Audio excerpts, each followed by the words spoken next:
Hi everyone, myself Arun Raja, Assistant Professor working in the Department of Aeronautical Engineering, Hindustan College of Engineering and Technology, Coimbatore.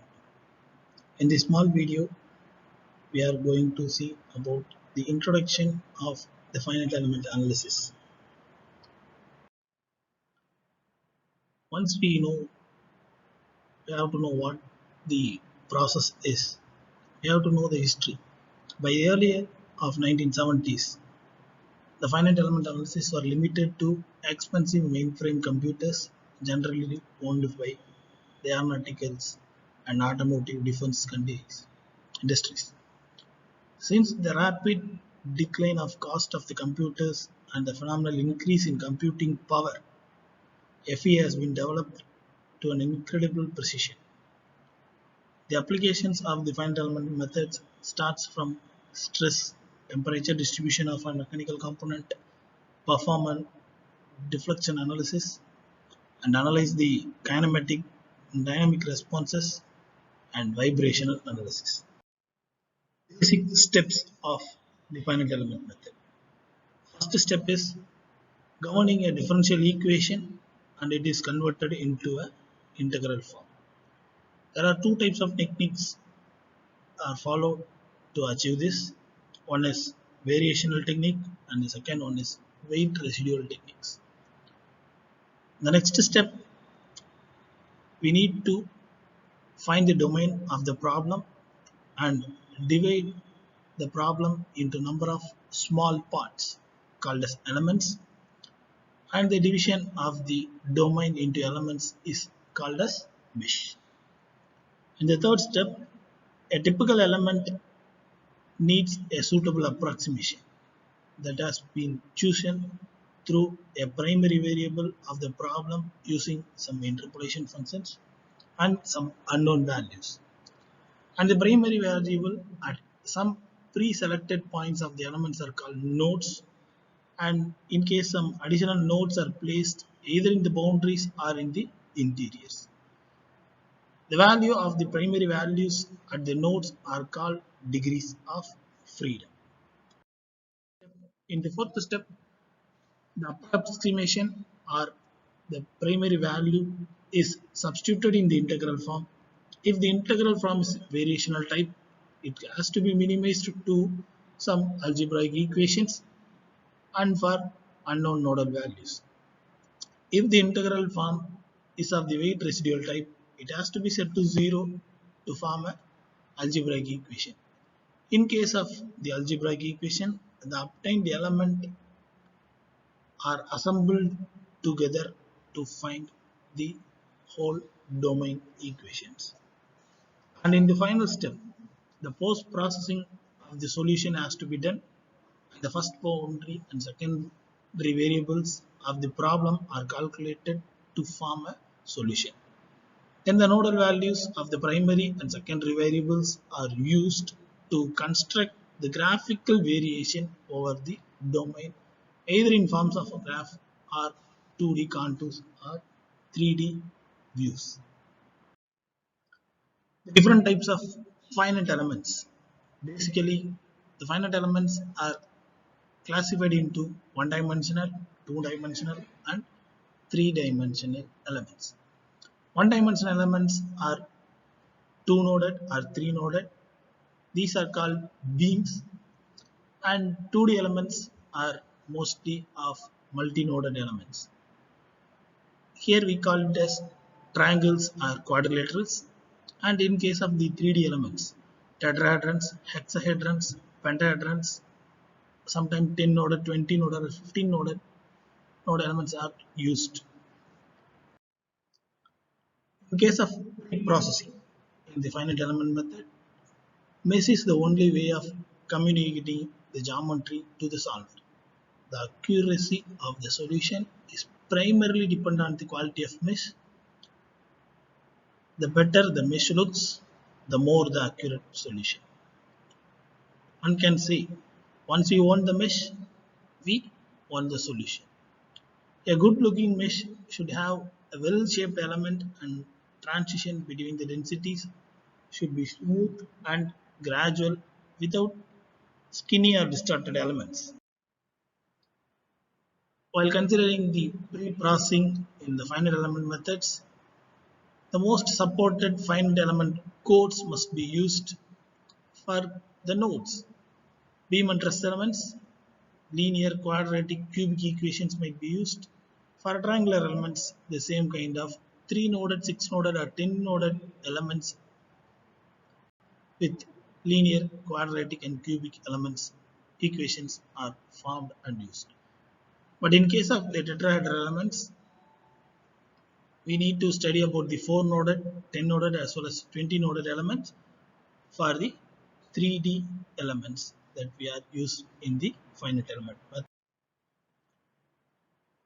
for pre-processing, the beam elements typically fall into two categories. One is able to transmit the moments, and the second case not able to transmit the moments. In order to transmit the moments, it may twist or it may turn. Plate and shell modeling. Plate and shell modelings are interchangeably and refer to surface-like elements usually used to represent the thin-walled structures. A quadrilateral mesh is usually more accurate than the mesh of similar density based on the triangles or quadrilaterals. Triangles are most acceptable in the regions of gradual transitions. In case of solid element modeling, the brick elements or 3D elements might be used. The mesh here is only accepted generally in means of filling the volumes. Most of the time we can use auto mesh by using FE codes. In boundary conditions, the boundary conditions are most important. It might be a load, constraint, linear static analysis or dynamic analysis. In case of loads, we have to represent the inputs in the system. They can be in form of forces, moments, pressure, temperature, or velocity or acceleration. And the case of constraints, we can use the reaction to the applied loads. Constraints can resist the translational or rotational deformation induced by the applied loads. Then coming into the linear and dynamic static analysis.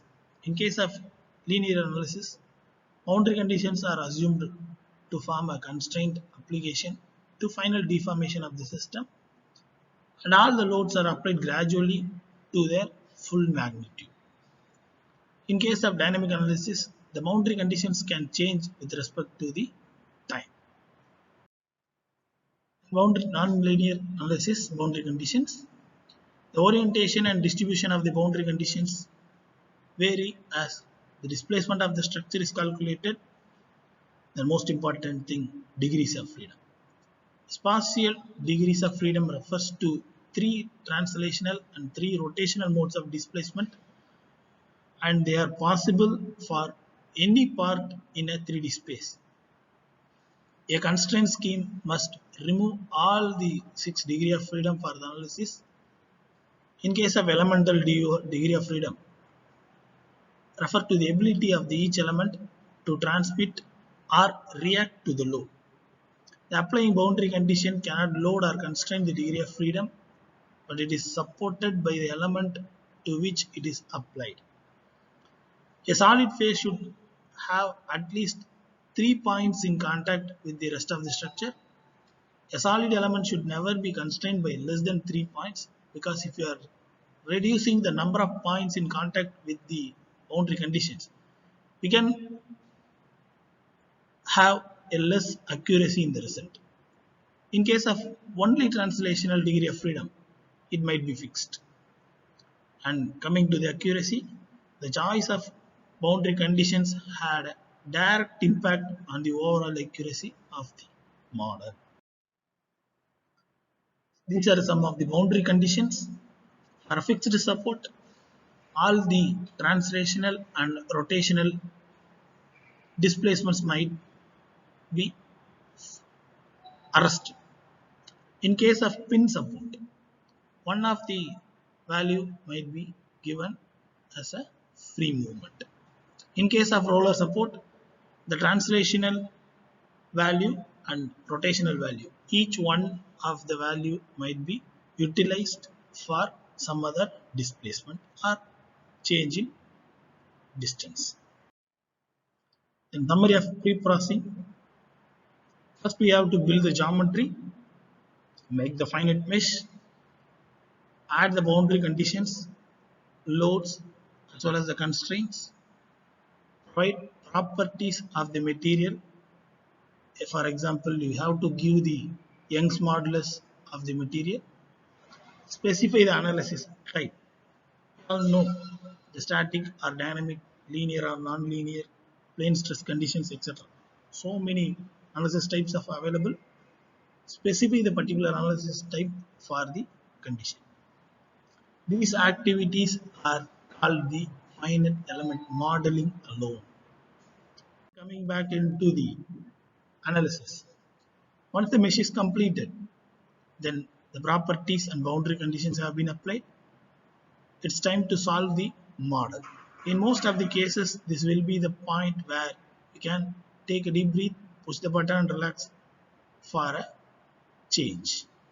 Most of the time, here shows some errors in the computer. Multiple load and constraint cases are applied. In case submitting a run with multiple loads can be run faster, but the running sequential complete solution for each load case is more important. Then final model has been checked. Then after the post processing, we have animated displacement, which makes some sense. In some cases, the displacement might be huge because in a computer, whatever we give the input, there should be an output. If the deformation is not making sense with respect to the geometry, we have to back to the design and find the exact working of the design and find the displacement. If the magnitude is in line with the expectations, then the magnitudes have going to the fringe plot condition or 2D plotting conditions. Otherwise, review the magnitudes and units given in the input. Then finally, the quality of the magnitude is acceptable or not. If it is yes, go for the results. Otherwise, review the mesh quantity and means density and the quality and quantity of the elements that is used in the processing. This could be the FEA flowchart.